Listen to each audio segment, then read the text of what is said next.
नमस्कार, बहुत स्वागत है आपका उस शो में जिसका नाम है प्रतिशोध। और आपको ये सुनकर कैसा लगा जब ये पता चला कि ईरान कह रहा है कि हम डोनाल्ड ट्रंप को उस वक्त मार देंगे जब वो धूप सेक रहे होंगे, तभी कोई ड्रोन जाएगा और अचानक उनके आलीशान घर में जहां वो धूप सेक रहे होंगे अचानक एक ड्रोन उन पर अटैक कर देगा। क्यों ऐसा हो रहा है कि टर्की के दो बड़े मंत्री पहुंच रहे हैं पाकिस्तान और वहां कहा जा रहा है हम मिलकर आतंकवाद के खिलाफ लड़ाई लड़ेंगे, ये मुल्क आतंकवाद के खिलाफ लड़ाई लड़ेंगे। खबर तो यह है कि उत्तरी साइप्रस में यह कहा गया है टर्की की तरफ से जाओ पाकिस्तान वालों, वहां जाकर अपनी मौजूदगी और बढ़ाओ, उसको और कब्जे में ले लेते हैं क्योंकि पहले ही वहां तो अंकारा का कब्जा है। और उधर रशिया ने अब तक का सबसे बड़ा हमला एक बार फिर से कीव पर बोला है। इन तमाम खबरों पर चर्चा होगी, प्रतिशोध के अलग अलग रंग आपको बताऊंगा, लेकिन पहले यह खबर देखिए कि रूस ने, जैसा मैंने आपको बताया, यूक्रेन पर एक बार फिर से बहुत बड़ा हमला किया है। 300 से ज्यादा ड्रोन और मिसाइलों से हमला हुआ है। कीव और ओडिशा में जबरदस्त तबाही हुई है, 2 लोगों की मौत हो गई है, 13 से ज्यादा लोग जख्मी हैं। रशिया ने कहा है हमने जितने भी टारगेट फिक्स किए थे उन सब को हमने हिट किया है। और ये देखिए किस तरीके से आग में जलता हुआ दिखाई दे रहा है कीव। बीते 1 महीने में अगर आप देखें तो रशिया ने एक तरफ से यहां पर अग्नि वर्षा कर दी और वही एक बार फिर से दिखाई दे रहा है। मेजर गौरव आर्य मेरे साथ चर्चा में यहां जुड़ेंगे, मार्शल पीके श्रीवास्तव, वो जो आपको बता रहे हैं कि ये रशिया और यूक्रेन के बीच में जो चल रहा है उसमें सामने तो रशिया और यूक्रेन दिखाई दे रहे हैं, लेकिन वो एक्टर्स जो असल में इस युद्ध को चला रहे हैं, बढ़ा रहे हैं, कौन कौन है। कीव को इतना ज्यादा हमलों का सामना बीते दिनों जो करना पड़ा है उसकी वजह जो आप बताते हैं उनके जो स्ट्रैटेजिक बॉम्बर्स को निशाना बनाया गया था वही है या उसके अलावा भी कुछ फैक्टर्स हैं? उससे दिनेश उससे भी आगे बढ़ गया है, क्योंकि आपने हमेशा देखा है जब भी या तो ट्रंप और पुतिन के बीच में बातचीत होती है जी, या फिर अभी मार्को रूबियो और लैवरोव के बीच में बात हुई, जैसे ही बात होती है कीव पर हमले शुरू हुए। तो इसके 2 कारण हैं। एक तो बातचीत जो कर रहे हैं, तो आप ये मत समझिए कि आपकी बातचीत से हमें कोई फर्क पड़ता है जब तक कि आप हमारी शर्तों को माने नहीं। और वो बात जो आपने बताई कि स्ट्रेटेजिक बॉम्बर्स के ऊपर जो इन्होंने मॉरल स्टैंडिंग दी थी, उस वक्त भी आपके शो में हम लोगों ने कहा था कि ये मॉरल स्टैंडिंग जो ग्रांट की है ट्रंप ने पुतिन को, ये पुतिन फिर उसके बाद तो कुछ न कुछ करते रहेंगे और कोई बात जब भी होगी। तो आप ये कह रहे हैं कि इस बार जो हमला हुआ है वो असल में क्योंकि मार्को रूबियो और सर्गेई लैवरोव मिल रहे थे, इसलिए रशिया ने अपनी स्ट्रेंथ एक बार फिर से बताई है ताकि उस दौरान अगर कोई बात हो तो ये पता रहे कि भाई साहब ऐसा है, अभी हम इंचार्ज हैं, हमारा है, हम देखेंगे क्या करना है। ये बिल्कुल सही बात कही आपने। ये बात अपनी बात को कहने से पहले ये मत समझना कि कदम पीछे बढ़ा रहे हैं, हमारे कदम आगे आगे हैं। अगर आप हमारी शर्तों पर तैयार नहीं होते हैं, लेकिन इस बीच साबित है। सर खबर ये भी आई मेजर गौरव आर्य कि इस दौरान नेटो के जो फाइटर जेट्स हैं उन्होंने स्क्रैम्बल किया जी। सर ये स्क्रैम्बल करके क्या, वहां वो पिट रहा है यूक्रेन और यहां नेटो के हवाई जहाज स्क्रैम्बल कर रहे हैं, तो स्क्रैम्बल करके क्या कर रहे हैं? भाई साहब ये बहुत बड़ा फ्रॉड है, छलावा है, दोगलापन है। असली बात ये है कि जो डिफेंस सेक्रेटरी अमेरिका का पीट हेग्सेथ, उसने बिना डोनाल्ड ट्रंप को बताए, और ये CNN की ब्रेकिंग न्यूज है, बिना डोनाल्ड ट्रंप को बताए यूक्रेन का जंगी सामान रोक दिया। उसने बोला था डोनाल्ड ट्रंप ने भेजो यूक्रेन के पास, दोबारा शुरू करो। तारीफ कर रहा था ना 4 दिन पहले कि मेरा मुन्ना, मेरा लाडला, मेरा राज दुलारा। तो राज दुलारे को हथियार भेजने थे। अब क्या हुआ कि राज दुलारे को हथियार भेजने का ट्रंप ने ऑर्डर दे दिया, ट्रंप के पीठ पीछे, बिना ट्रंप को बताए कि सर आपने आदेश दिया है और मैं रोक रहा हूं। ऐसा कुछ नहीं हुआ। Pete Hegseth, defence secretary United States of America, Ukraine का हथियार रोक देता है। और जब मीडिया पूछती है कि सर आपने तो आदेश दिया था भेजने का, आपके डिफेंस सेक्रेटरी ने बिना आपके आदेश लिए कैसे सामान रोक दिया, यूक्रेन का जंगी सामान। तो ट्रंप कहता है मुझे इसके बारे में क्या करता, आप मुझसे क्यों पूछ रहे हैं? ये बात है। तो आप मुझसे क्यों पूछ जाए, जाइए मंगल ग्रह में कोई मिल जाए तो उससे पूछिए, मैं इसके लिए जिम्मेदार नहीं हूं। ये है ट्रंप और वीडियो गेम की तरह युद्ध लड़ रहा है यूक्रेन, जितने रूसी मारोगे उतने पॉइंट्स मिलेंगे कह रहा है। फ्रंट लाइन पर पॉइंट सिस्टम लागू कर दिया है, वीडियो गेम की तरह सैनिकों को पॉइंट्स दिए जा रहे हैं। यूक्रेनी सैनिकों को अटैक के बदले पॉइंट्स मिल रहे हैं, पॉइंट्स के बदले नए नए हथियार दिए जा रहे हैं। जितने पॉइंट्स तुम एक्यूमुलेट कर लोगे उस हिसाब से नए वेपन्स तुमको मिलेंगे, जितने रशियंस को तुम मारोगे उतने पॉइंट्स तुमको मिलेंगे। ये कमाल की खोज, ये मुझको लग रहा है जैसे जैसे दिन गुजर रहे हैं वैसे वैसे ये बता रहे हैं कि बौद्धिक रूप से कितने फर्टाइल हैं। देखिए अब ये आइडिया लेकर आए। नहीं बिल्कुल भाई, आप बिल्कुल ठीक कह रहे हैं। देखिए मैं आपको एक बात बताता हूं, आपने कभी एक बात देखा, ट्रंप गाली देता है पुतिन को, ट्रंप कहता है ही इज अ मैडमैन, ये कहता है he is mentally unstable. Putin ने आज तक जवाब नहीं दिया उसका। जब ट्रंप मुंह खोलता है वो 100 बम मारता है यूक्रेन पे, जो सर अभी बता रहे थे, बेसिकली उसका सरलीकरण मैं भी कर दूं जैसे सर और आप करते हैं रोज, कि भाई ऐसा है कि तुम मुंह खोलोगे, हम तुम्हें कुछ नहीं कहेंगे, तुम्हारा बच्चा यूक्रेन पिटेगा। और यूक्रेन पिट रहा है। 48 घंटे में 24 घंटे में माफ करिएगा, 2 बड़े अटैक करे हैं रूस ने यूक्रेन के ऊपर। यूक्रेन का बिल्कुल उसने हलवा बना दिया है। और आज की तारीख में अमेरिकन एडमिनिस्ट्रेशन, देखिए साहब, ट्रंप ने बोला था कि मैं 100 दिन में 100 डील करूंगा। ट्रंप ने बोला था, ये बात फैक्ट है, आप जाके चेक करिए, मैं चाहता हूं इंटरनेट पे। ट्रंप ने बोला था 100 दिन में मैं 100 डील करूंगा।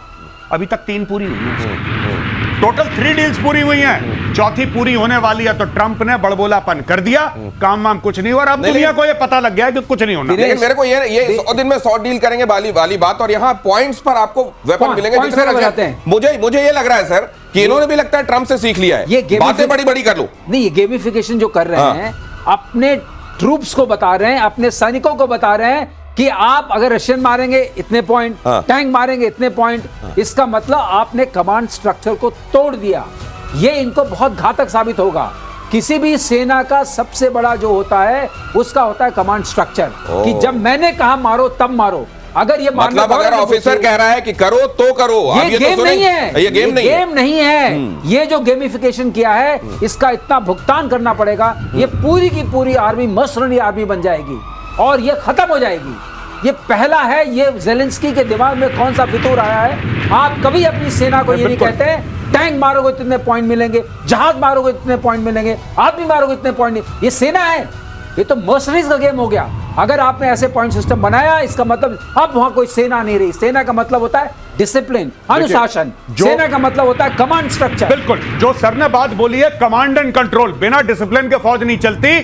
आपने उनको बोल दिया, जिसको देसी में कहते हैं खुला खेल फरुख्ताबादी, आपने बोल दिया जाओ बेटा जो मर्जी है करो, तुम्हें पॉइंट मिलेंगे। पॉइंट मिलेंगे, पॉइंट, ये ताश खेल रहे हो, रमी खेल रहे हो, तुम्हें पॉइंट मिलेंगे। ये युद्ध चल रहा है भाई, कमांड एंड कंट्रोल, यानी कि पॉइंट की लालच में अपनी मनमर्जी करेगा सोल्जर, अपने अफसर की नहीं मानेगा, अपनी मनमर्जी करेगा, क्योंकि उसको बेहतर हथियार चाहिए। क्यों चाहिए बेहतर हथियार? आपको उसको प्लॉट दे रहे हैं, को फ्लैट दे रहे हैं, को कार दे रहे नहीं, आप उसको बेहतर हथियार दे रहे हैं और उसकी यह लालच है कि वो अपनी जान बचाएगा। इसलिए वो करेगा जिसमें उसको पॉइंट मिलेंगे, वो नहीं करेगा जो उसके सीनियर्स चाहते हैं, और यह घातक है। और सर यही बात समझा, और इसी को कहते हैं विनाश काले विपरीत बुद्धि। अगली खबर देखिए, यहां भी फैसला कीजिएगा, ये भी विनाश काल की विपरीत बुद्धि है क्या? ईरान के रक्षा मंत्री की इजराइल को धमकी।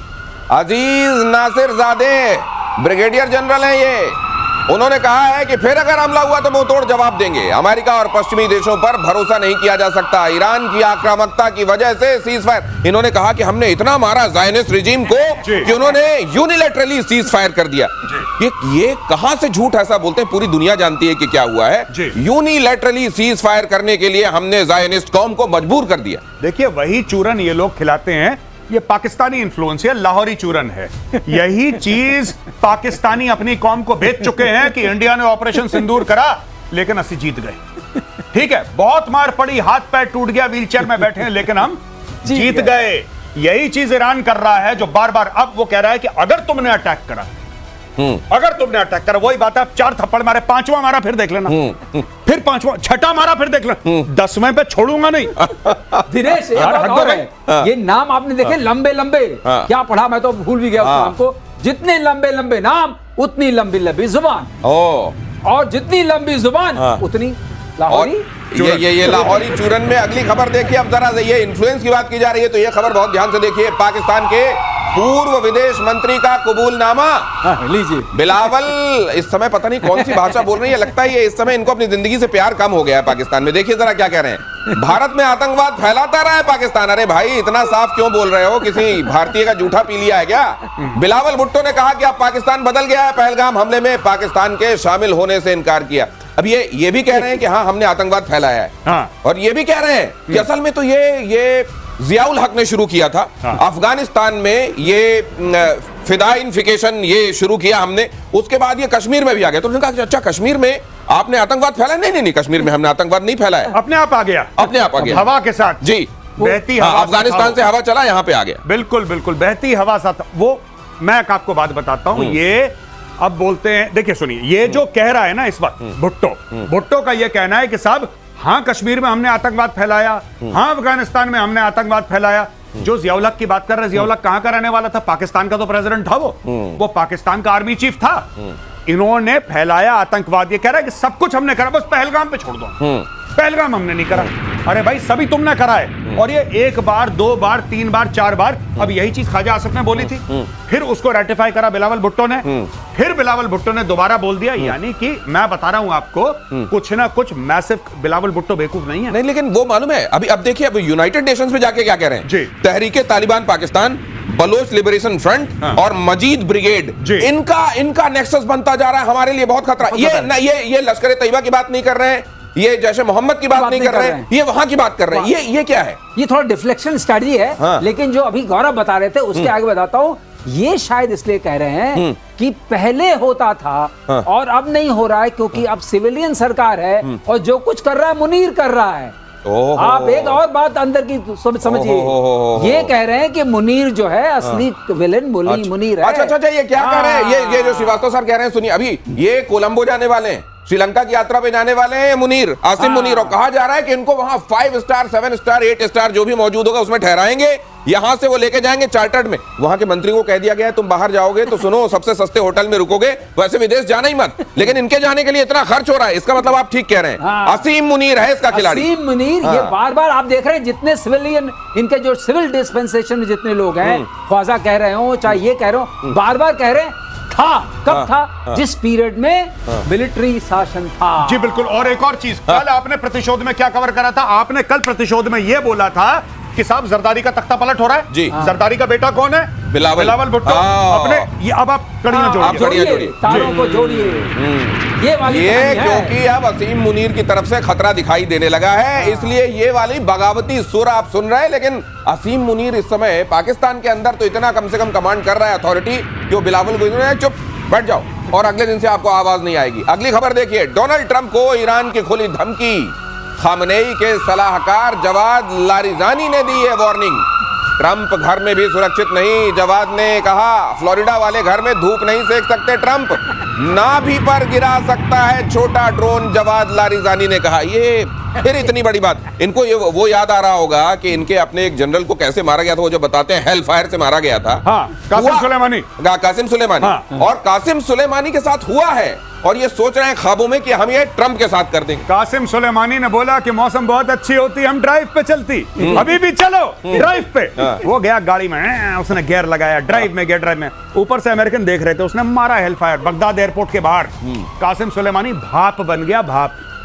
आप ही समझ लीजिए, उसकी बॉडी नहीं मिली, भाप बन गया कासिम सुलेमानी। आज ये क्यों कर रहे हैं ये मैं आपको बताता हूं, इसके पीछे साइकोलॉजी क्या है। बात यह है कि सच बात यह है कि ईरान बहुत बुरी तरीके से पिटा भी है और जलील भी हुआ है।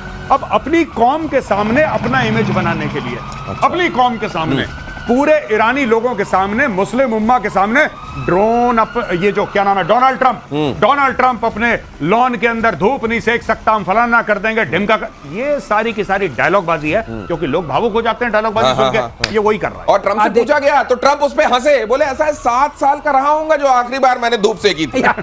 ट्रंप धूप नहीं सेकते, एक बात और है, ट्रंप जो भी करते हैं, अच्छा ट्रंप वो सेकते हैं, वो सेकते हैं, ईरान की जो सेकी अभी कुछ दिनों पहले। अच्छा ओके। धूप नहीं सेकते और ना दारू पीते हैं, और ये भी बात है। तो फिर ये देख लीजिए, नहीं पीता है, तो ये ना ट्रंप शराब पीते हैं और ना धूप सेकते हैं। अब आप देख लीजिए, अब जब धूप सेकते ही नहीं तो आप कहां मारने वाले हो? ये ट्रंप के मारालागो में, उसके बगल में होमस्टेड एयरफोर्स बेस है, वहां फाइटर्स ORP पे रहते हैं। तो सर, अगर आपने मच्छर भी नहीं जा सकता उधर, कहां जाने की कोशिश कर रहे हैं? सिर्फ मोतीचूर के नहीं होते लड्डू, मन के भी होते हैं। नाम, अरे मन के कोई खाना चाहता तो आपने पढ़ा, बड़ा लंबा नाम था और लंबी जबान, अजीज। जो अजीज के साथ शुरू। अब देखिए जरा, ईरान की धमकी पर डोनाल्ड ट्रंप का तंज, जब मैं 7 साल का था उन्होंने कहा तब आखिरी बार धूप सेकी थी। उन्होंने हंस दिया जब उनसे सवाल पूछा गया कि अच्छा ये कहा गया कि आपको उस तरीके से, तो उन्होंने हंस दिया, हाँ शायद ये धमकी है। वैसे ये बताता है कि कभी कभी ट्रंप मैच्योर तरीके से भी बात करते हैं। नहीं, ये ठीक बात है। आज फुल मून नाइट होने वाली है, once in a blue moon, तो आज उन्होंने इसीलिए दिमागी तवाजन के साथ कोई बात कही। नहीं, बिल्कुल आई एग्री विथ यू, लेकिन एक बात है कि ये इतनी, जिसको कहते हैं ना कि हवाबाजी है, और मुझे नहीं समझ में आ रहा कि ईरानियन रजीम इतनी ज्यादा हवाबाजी क्यों कर रही है। ये सिर्फ मुझे एक ही बात इसमें लॉजिक लगता है कि अपने लोगों के सामने जो ये जलील हुए हैं, जो बेइज्जत और रुसवा हुए हैं, उस चीज को कवर करने के लिए लंबी लंबी फेंको, अगर आप मट्टी फेंकते हैं ना, मिट्टी फेंकते हैं, दीवार में मिट्टी गिर जाती है लेकिन 10% चिपक जाती है। तो 10 फेंको, एक चिपक जाएगी, ये चीज है। गौरव कह रहे हैं ये कौमी एकता के लिए। हाँ, कौमी एकता, ये कौमी एकता, क्योंकि वहां पे इसके बाद बड़ा सारा वो जो एक किया गया था लोगों को, बड़ा आप जानते हैं विद्रोह होने लगा था। अब ये विद्रोह से बचाने के लिए और जज्बा जगाने के लिए लंबी लंबी फेंकी जा रही है, और इधर बातचीत के बीच इजराइल का अटैक हो गया। गाजा पर इजराइल की भीषण बमबारी, हमले में 47 फिलिस्तीनी मारे गए। गाजा के खान यूनुस में सबसे बड़ा, और ये दक्षिणी हिस्सा है गाजा का, खान यूनुस पर ये हमला ये बता रहा है कि ये जो कहा गया है इजराइल की तरफ से कि हम पूरा प्लेन कर देंगे गाजा का और ऑक्यूपाई भी करेंगे, इसमें अब बहुत देर वो नहीं करना चाह रहा है। ये तो हम हर दिन देख रहे हैं कि कितना बढ़िया सीज फायर है जी। मुझको लगता है कुछ दिनों में डेफिनेशन बदली जाएगी, लोग डरने लगेंगे कि ये सीज फायर, अच्छा वो जब बम मारने लगते हैं उसको सीज फायर कहते हैं। हाँ, सीज फायर की ईज फायर, ईज फायर, हाँ, ईज ऑफ फायर। गौरव बताइए। फायर इन्होंने गाजा को पार्किंग लॉट बना दिया मार मार के। अच्छा, दुनिया में आपने एक बात देखी है, जब फिलिस्तीनी पिट रहे हैं तो इस्लामिक वर्ल्ड चुप है। आसपास के अरब कह रहे हैं कि हबीबी थोड़ा सा और मारो, ये बच गया है, इधर और मारो इनको, क्योंकि ये सब लोग परेशान है फिलिस्तीनियों से। यही बात सच है, इतिहास जाके पढ़िए तब आपको पता लगेगा कि फिलिस्तीनियों ने जॉर्डेनियंस को भी धोखा दिया, इन्होंने कुवैतियों को भी धोखा दिया, इन्होंने इजिप्शियंस को भी धोखा दिया। जिसने इनको शरण दी इन्होंने उसकी पीठ पे खंजर उतारा। इसीलिए आप देखना कि कंडेम कर लेते हैं तो नहीं, इजराइल गलत कर रहा है, इजराइल को इतना नहीं मारना, थोड़ा कम मारो, इधर गिर चला। ये दिखाने का कुछ और करने का कुछ और वाला जो मामला है, ये खास तौर से मिडिल ईस्ट में आपको दिखाई दे रहा है, और कम से कम ब्रदरहुड वाला जो उसकी जो कलई है ना, वो वहां सबसे बढ़िया खुल रही है। गाजा में टारगेटेड अटैक की अब तस्वीरें आपको दिखाता हूं। सड़क पर चलते हुए 2 लोगों पर बारूद किस तरीके से गिराया गया। दोनों के हमास से जुड़े होने की बात का भी सोर्सेज बता रहे हैं कि दोनों हमास से जुड़े हुए लोग थे। देखिए जरा, सड़क पर जा रहे हैं, अचानक उनको मालूम नहीं है और वहां वो हो गया जिसको आप कई बार कहते हैं कि ये देखिए, ये देखिए, इसको जरा बड़ा करके दिखाइए, बल्कि ये बारूद अचानक उनको ये मालूम नहीं चला। देखिए कहां से, अब कहा तो ये जा रहा है कि ट्रंप के ऊपर फोड़ देंगे, लेकिन ये फूट कहां रहा है देख लीजिए। नहीं, बिल्कुल, और इसलिए भी ईरान बौखलाया है कि ईरान के 2 मजबूत हाथ थे। हाथ तो कई है ईरान के, लेकिन 2 मजबूत हाथ थे, दायां हाथ हमास और बायां हाथ हिजबुल्लाह, और इजराइल ने ईरान के दोनों हाथ काट। तो ये फिर हूती क्या है, तीसरा हाथ है क्या है ये? नहीं, उसके तो दर्जन भर के हाथ हैं, लेकिन जो उसके मेन हाथ थे, मेन हाथ, अच्छा, आप पोजीशनिंग देखिए, बिल्कुल इजराइल के ऊपर है हिजबुल्लाह, बिल्कुल ऊपर है हिजबुल्लाह, और उसके साइड में चाहे वेस्ट बैंक ले लो चाहे गाजा ले लो, उसके दाएं बाएं है हमास, और दोनों को इजराइल ने बिल्कुल खत्म करके व्हीलचेयर में बैठा दिया है, और इसीलिए ईरान बौखलाया हुआ है। गौरव, अगर ये 2 हाथ हो गए तो नीचे की तरफ है ना, तो 2 लात हो गए। अच्छा, अगर पोजीशन के उस हिसाब से आप बात कर रहे हैं तो फिर ये, लेकिन इस समय ये अभी जो लात ही ज्यादा चल रहा है उधर से अगर देखा जाए तो इधर से पिटाई बड़ी हो रही है, पिटाई तो हो रही है, लेकिन इस समय कम से कम वो अपने स्ट्रेंथ दिखा रहा है। और तब जबकि कहा जा रहा है कि ईरान से आने वाली सप्लाई कट गई है इन लोगों की, तब भी वो जोर मार रहा है और लाल सागर में अपना दम दिखा रहा है। लेकिन अगली खबर देखिए, पाकिस्तान और तुर्की में नई जंगी सांठगांठ। तुर्की के मंत्रियों का पाकिस्तान दौरा, तुर्की के विदेश मंत्री और रक्षा मंत्री दोनों पाकिस्तान गए। शहबाज मुनीर से मिले तुर्की के मंत्री। भारत के खिलाफ साथ देने पर शहबाज और मुनीर ने तुर्की को शुक्रिया किया। आप कह रहे हैं कि इनके बीच में जो हुई है, रक्षा को लेकर बात हुई है, ऊर्जा को लेकर बात हुई है, इंफ्रास्ट्रक्चर को लेकर बात हुई है, और आतंकवाद को रोकने को लेकर बात हुई। वाह क्या बात। अब आखिरी से नहीं शुरू करेंगे, तो हम सबको पता है आतंकवाद को रोकने के लिए इन्हें अपने को ही रोकना पड़ेगा। रक्षा क्या बात की है, कौन तुर्की की क्या? अरे इन्होंने नहीं, एयरफोर्स के ऑफिसर से मुलाकात की, उनके टॉप नहीं, कहा कि आपने गजब दूरदर्शिता दिखाई है ऑपरेशन सिंदूर के मामले में। दूरदर्शिता मतलब क्या, ये कैसी दूरदर्शिता है? दूर से पिटे सर, आप दूर रहते हुए भी पिटे, ये दूरदर्शिता है। ये कुछ नहीं है, मैं आपको बताता हूं। इनके बीच में बात हुई है कि तुर्की, मैं बता रहा हूं, तुर्की बहुत चंट देश है, बहुत बदमाश है। तुर्की ने बोला कि हमारे और आपके बीच में $5 अरब का ट्रेड होना चाहिए। पाकिस्तानियों ने बोला हाँ। अच्छा, तुर्की तो फिर भी मैन्युफैक्चरिंग करता है, पाकिस्तान तो मैन्युफैक्चरिंग नहीं करता। अब कौन किसको क्या बेचेगा ये सोच लो पहले, क्योंकि पाकिस्तान में तो कुछ बन नहीं रहा है। तो यानी कि अगर 1 अरब का भी पाकिस्तान बेचता है, 4 अरब फिर भी तुर्की पाकिस्तान को बेचेगा। पहली बात। दूसरी बात यह है कि लेकिन आप यहाँ थोड़ा गलत कह रहे हैं। बताइए, कटोरा कहाँ बनता है? कटोरा नक्काशी वाला कटोरा बनता है अभी भी। नक्काशी वो नहीं बेचेगा क्या? हाँ, वो बेच वहां, लेकिन क्या वो किस काम आएगा? बकलावा रखने के? बकलावा रखने के। अब देखिए, दूसरी एक और बात है बड़ी इंपॉर्टेंट, कि जब ऑपरेशन सिंदूर हुआ तो उस वक्त सऊदी अरब ने कुछ नहीं बोला, पाकिस्तान तड़प रहा था, तो हाँ, तुर्की बीच में आया तुर्की ने अपने मैन पावर भी सप्लाई करा, तुर्की ने अपने ड्रोन भी दिए, और चाइनीज आया। चाइनीज के सामने तो बिल्कुल लमलेट हो चुका है पाकिस्तान। अब तुर्की की बारी है, तुर्की का हाथ पकड़ रहा है पाकिस्तान को। दोस्तों एक बात ध्यान रखना, पाकिस्तान को हर समय 2-2 अब्बू चाहिए होते हैं। एक अब्बू से उसका काम नहीं चलता, उसके 2-2 अब्बू चाहिए होते हैं उसको। तो आज की तारीख में एक स्टैंड बाय पे अब्बू अमेरिका है उसका, जो उसको पैसे दे रहा है, एक परमानेंट अब्बू चाइना है, एक अब्बू उसने बना लिया तुर्की को, और एक पाकिस्तान का अब्बू इस वक्त टाइम्स नाउ के स्टूडियो में है। आप जानते हैं मैं किसकी बात कर रहा हूं। इतने सारे अब्बू, स्टैंड बाय अब्बू, परमानेंट अब्बू, और इधर वाला अब्बू भी। अच्छा, मैं इशारा नहीं करता, आप अंदाजा लगाइए। और इजराइल का बहुत बड़ा खुलासा, अगली खबर, ईरान का न्यूक्लियर कार्यक्रम जारी, अमेरिका के अटैक का कोई असर नहीं, ईरान ने साइट से संवर्धित यूरेनियम नहीं हटाया। गजब हो गया, परमाणु स्थलों से 60% यूरेनियम नहीं हटाया। ये हटा लिया, नहीं हटाया, कहीं और ले गए हैं, और फिर ये नहीं हटाया। क्यों ऐसा? इस पे ट्रंप की भी ट्वीट आ गई है। ट्रंप ने कह दिया है कि सारा 60% जो था सब खत्म हो गया है। अब वो भी फैसला ले चुके हैं। अब पहले वो कहते थे कुछ इधर उधर की, वो 400 किलो भी इनके पास नहीं है। इसका मतलब अब इनके पास कुछ नहीं। कुछ लोग कहते हैं इस्फहान में शायद कुछ बचा हुआ है। तो उसने कहा नहीं, हमने मारा तो वहां भी बहुत था टोमाहाक, वहां कैसे बचा है? तो बचा अब कुछ नहीं है, लेकिन उसकी हवा बनाई जा रही है कि अब हम बहुत बड़ा हमला करेंगे, इतना बड़ा हमला करेंगे कि ज़ियोनिस्ट रजीम पूरी तरह से खत्म हो जाएगी।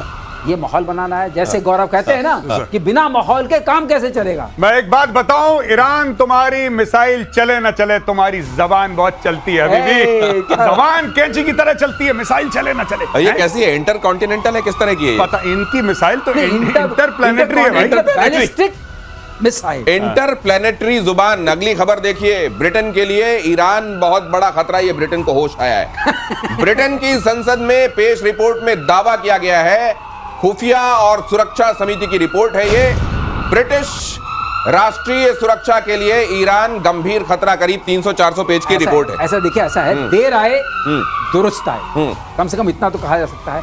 लेकिन ये खतरा किस बात का है? जो स्ट्रेट ऑफ हॉर्मुज है, उससे लेकर रेड सी से जो इनका ट्रेड चलता है। कनेक्शन समझाइए सर। हाँ, कि वो कह रहा है कि ट्रंप को धूप सेकते में हम ड्रोन से मार देंगे, और अचानक इधर से आता है ब्रिटेन के लिए ईरान बहुत बड़ा खतरा है। ये क्या कनेक्शन, ये रिश्ता क्या है? कनेक्शन ये कह रहे हैं कि वो सिंपैथी दिखा रहे हैं ट्रंप से। अच्छा। कि ट्रंप भाई हमारे पर टैरिफ मत लगाओ, हम आपके साथ हैं, आपको हम धूप सेकने देंगे। तो क्या ये ब्रिटेन तो इतना सगा है, उसको भी क्या ट्रंप ने ठगा है? ठग्गू के क्या बोलते हैं, लड्डू वो वाला चलता है इधर।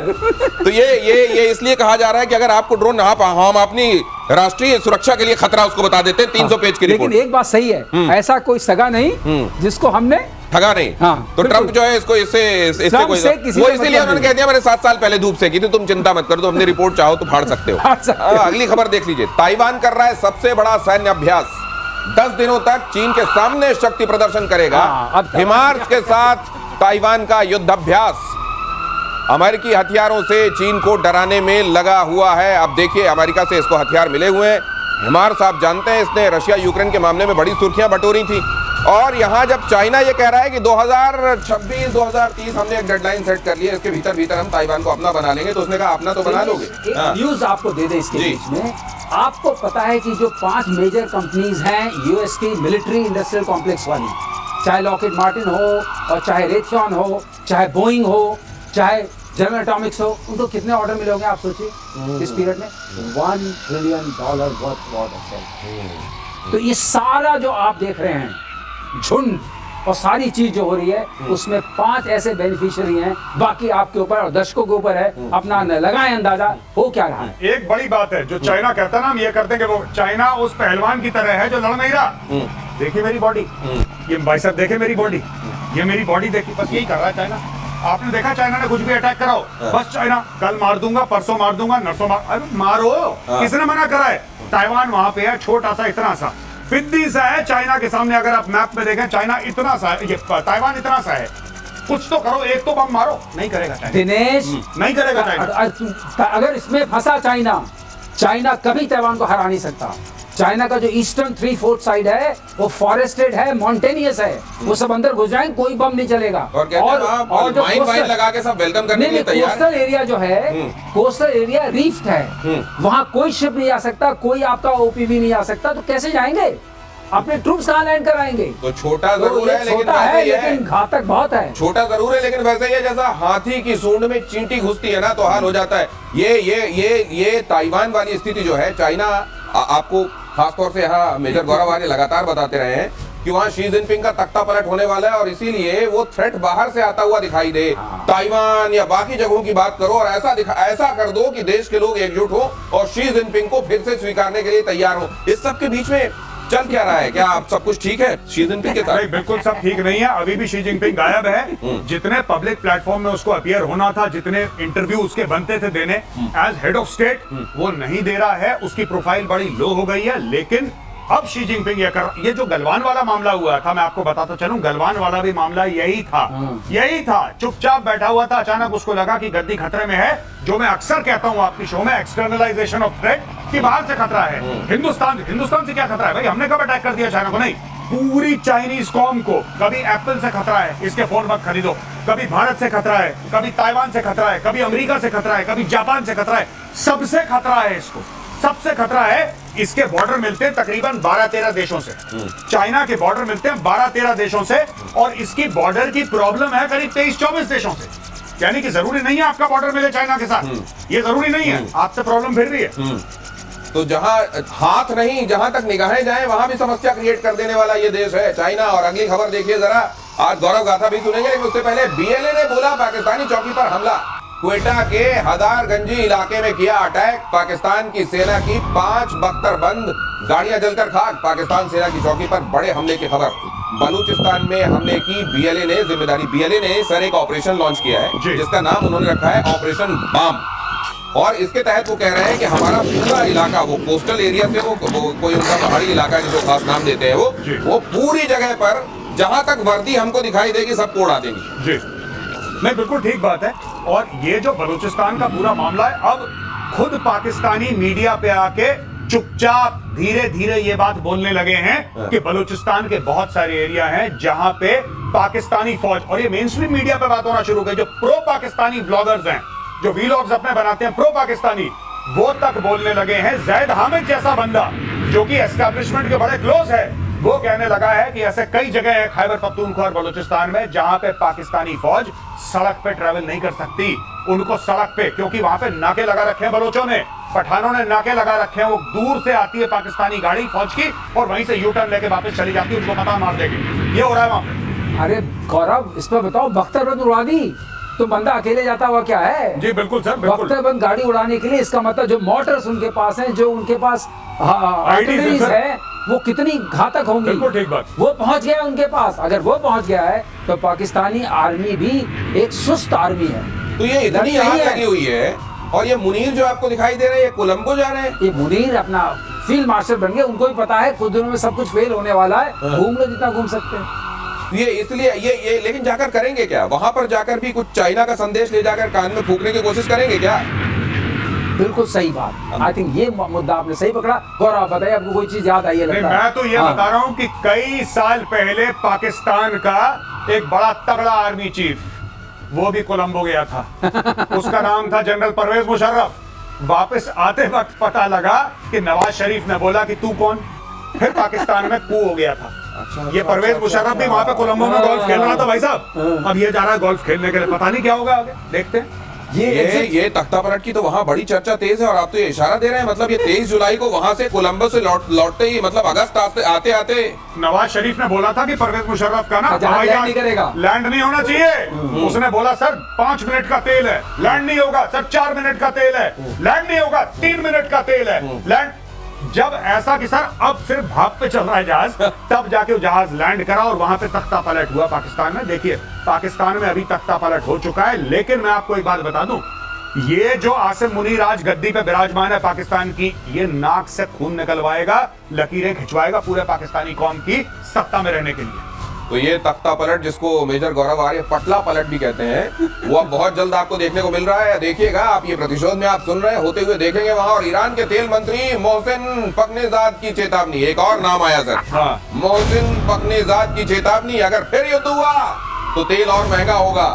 युद्ध से तेल गैस आपूर्ति में आती है बाधाएं, 12 दिनों के युद्ध से कच्चे तेल के दाम बढ़े, हम रोक देंगे, हॉर्मुज रोक देंगे, ये कर देंगे, तब तो तेल महंगा हो जाएगा, जीरा महंगा हो जाएगा, पनीर महंगा हो जाएगा। पता नहीं ये कोई धमकी होती है? आप बताइए, आपको धमकी लग रही है तेल महंगा हो जाएगा? तो फिर आप कुछ करिए। मैं ईरान से ये कह रहा हूं कि भाई अगर आप कुछ करना चाहते हैं आप कुछ करिए। बयान देके क्या होगा? नेतन्याहू ने जब आपके ऊपर हमला करा था उसने कोई बयान दिया था?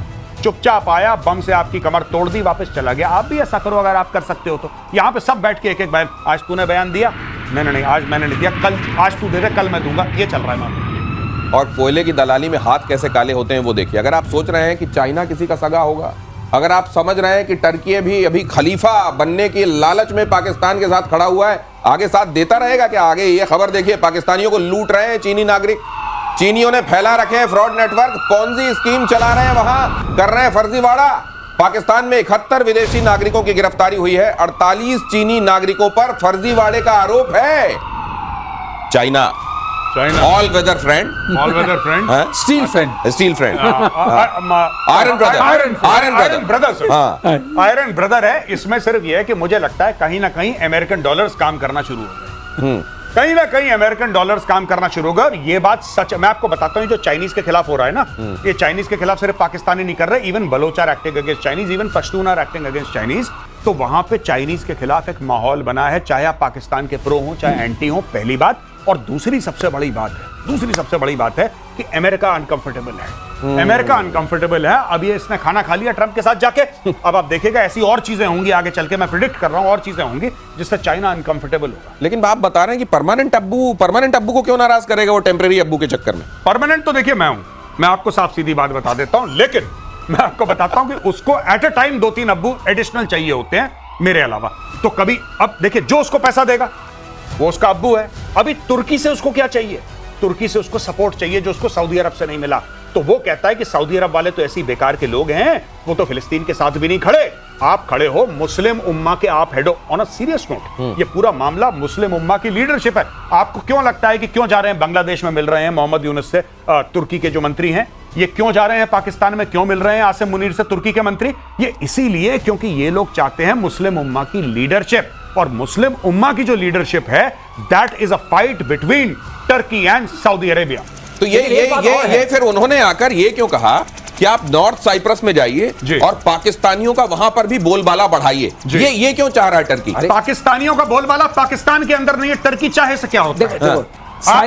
नॉर्थ साइप्रस में टर्की का अभी भी बड़ा दखल है, और वो चाहते हैं कि वहां पर ये वाली बात हो जाए, जिससे से अभी जब प्राइम मिनिस्टर गए थे तो नॉर्थ टर्की को देख रहे थे, तो उन्होंने सोचा कि अब हिंदुस्तान वाले आकर के इनको जो साउथ सदर्न साइप्रस है वहां से नॉर्थ को वेकेट करने की बात शुरू कर दी। हम लोगों ने ये बात शुरू हुई है, बीच में वो फोर्सेस हैं, यूएन सिक्योरिटी की बफर है जोन बीच में, और नॉर्थ वाले में इनको बसा करके डेमोग्राफी चेंज करके वो चाहते हैं कि पाकिस्तानी उनकी लड़ाई लड़े, खून पाकिस्तान का बहे और तुर्की अपना बैठा हुआ तमाशा देखे। प्रधानमंत्री मोदी ने फोटो खिंचवाई थी, राइट, याद है? हाँ, बिल्कुल। पीछे क्या था? वही दिख रहा था साइप्रस, उसीलिए खुजली हुई है पाकिस्तानी। जैसे कि यूक्रेन में हो रहा है, यूक्रेन का खून बह रहा है, और बात किसकी चल रही है?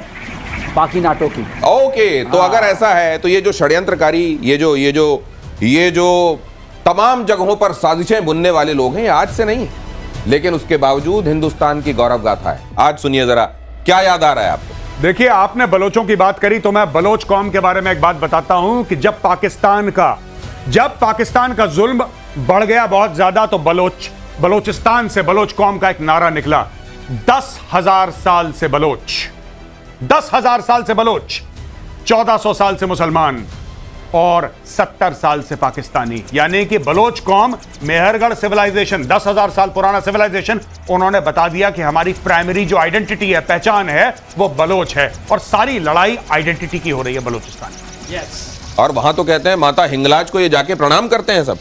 माता हिंगलाज को सिर्फ बलोचों ने अपना खून देके माता हिंगलाज का जो मंदिर है उसको बचाया है, बलोच मुसलमानों ने।